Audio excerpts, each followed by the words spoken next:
So let's look at A-scope design. So if you wanted to develop range deception countermeasures, all right, it's busy. Ignore this. There's a lot of stuff here. We can turn things off and on, like let's say we do want to see the missile altitude, but we don't necessarily want to see polarization or angle or that flood horn. Okay, this is an A-scope display, which means the horizontal axis is time delay in microseconds relative to the skin echo, which is this green thing right here in the middle. That's the skin echo in an A-scope, like in the seeker's receiver. Here's the range gate, but this x-axis does double duty. I also wanted to represent the missile at different ranges. So here is a control that sets the missile range. We can move this up and down and see the little yellow star. That's where the missile is. And this blue line is propagation. It's a simple propagation model, or we could use the C-swell model. There's the C-swell one. And see that here we have the thing configured for RGPO. So here are the steel pulses. It's not happening. This is like where all the pulses are once they're fully all deployed, just to show you pictures when you're during the design phase. And these power levels are the same as the yellow line here because they correspond to the propagation. It's easier to see with the curved earth model. So as the missile changes, look at how our jammer power in the seeker receiver changes. It fades up and down as the missile changes range.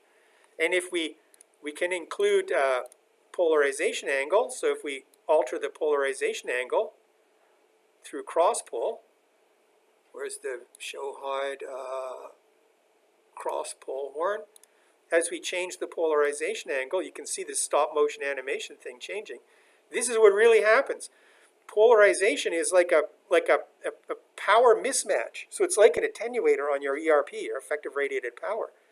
So you're going to have a hard time doing angle range deception countermeasures if your skin echo is here and let's move the missile in close and you'll see the green. See the green, the skin echo getting bigger?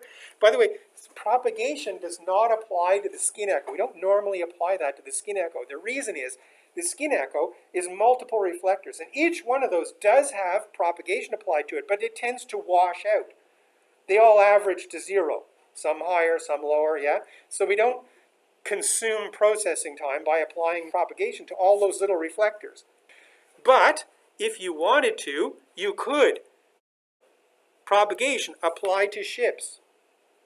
The reason for that is we want to know if it's okay to do that. So the way we get that answer is we try it with and without, and we look at the result. Do they do the same thing?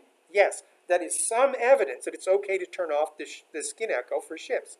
Anyway, as the missile gets closer, the skin echo goes up essentially as 1 over r squared, but the jammer power does not. It's subject to propagation because it's a single point source transmitter.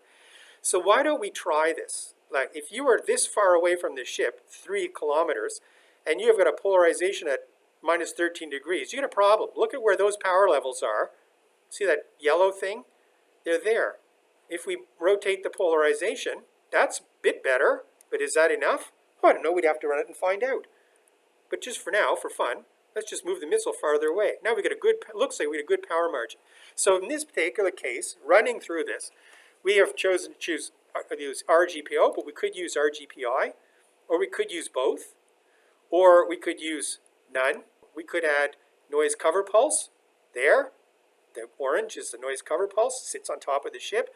We could change its width in microseconds. There's noise cover pulse getting wider. We can change its power level. Here it is going up. Here it is going down. Steel pulses. There are 3 pulses, but let's make it 4 or 5 or 6.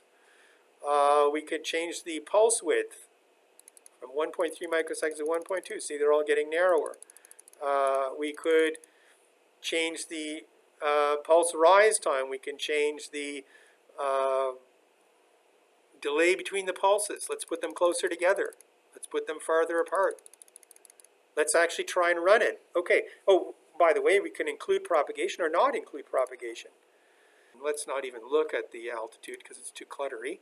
So now, suppose we want to do a simulation. See here, we have a thing that says display mode, full state and stop. If we click the standby run, and we click, now we're all ready to do a run. we click run,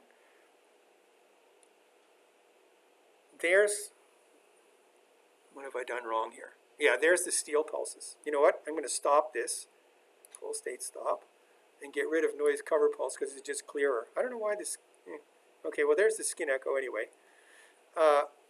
Let's standby run and click run. So now, let's stop finger problem, zero the range gate back to the ship, and click run. Now see the range steel pulse come up, and it is stealing the gate away. Now this is a real split gate tracker encoded in there, a second order control loop. And if you hit it with a step response, now it's including Crosspol. So this is what has happened to our range gate steel power once Crosspol starts. You don't have to include Crosspol. See here, there's a control that says apply Crosspol to ERP. And the Crosspol program that's used comes from this form. So I'll stop that because the gate is stolen. Go to full state stop. Let's put the range gate back where it belongs. We could also fly the missile in. So we get kind of everything happening. Include Crosspol, yes, standby run, run. Oops. Oh, I forgot to turn the C-fly missile here. Now the missile will fly. Standby run, run. Now look, you can't see it because it's behind the thing, but the missile range is changing. And range gate steal is happening, and Crosspol hasn't started because it starts at 3 seconds, and we're at 2.8, 2.9. Now Crosspol starts.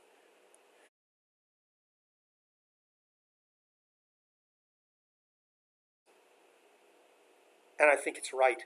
It looks correct. It adds up. But I want to show you my favorite part of this whole thing right here. Look at all these numbers. Where the hell did they come from? Are they right? I got tired of taking out my calculator and book. So click this thing right here, show verification panel, and poof. Here are the equations for the skin echo and the jammer. Jammer power in the seeker receiver. And here are the variables, all color-coded, and these are the actual values that are being used to calculate that number. Minus 76.51 dBm for the skin echo, minus 76.51, highlighted in yellow, to draw your attention to where they are. Now let's say we change the missile range. That's down here, 176.7, the R to the fourth, the R to the third. So these green numbers should change if I move this slider. So you watch the green numbers and I'll move the slider. Come on, how come it's, yeah, well it changes very slowly because it's a range, but they do change. So what about polarization loss? Purple, L propagation. So if I change the polarization angle, why doesn't that change? Oh, it does. It's not the purple one, excuse me, it's the blue one, which is so dark you can't even see it. LP propagation, sorry, that's for propagation loss. So anyway, as we change the missile range, I think maybe because it's too low, polarization angle. Anyway, what I want to show you is this is meant to show you where all those numbers come from, and it does work, even though I'm stumbling over my own explanation. We can change the, if we get rid of the polarization control, we can see the seeker, so we could change its frequency to, 7 gigahertz, and if you watch that, the orange one, the wavelength term changes. So it's traceability. It shows you, you can satisfy yourself if the numbers are right or not, as opposed to just getting an answer. And so, because you can look through all these controls in the big book if you want to, or on the thing. Oh, we can change the missile altitude, and you can see what happens to the propagation.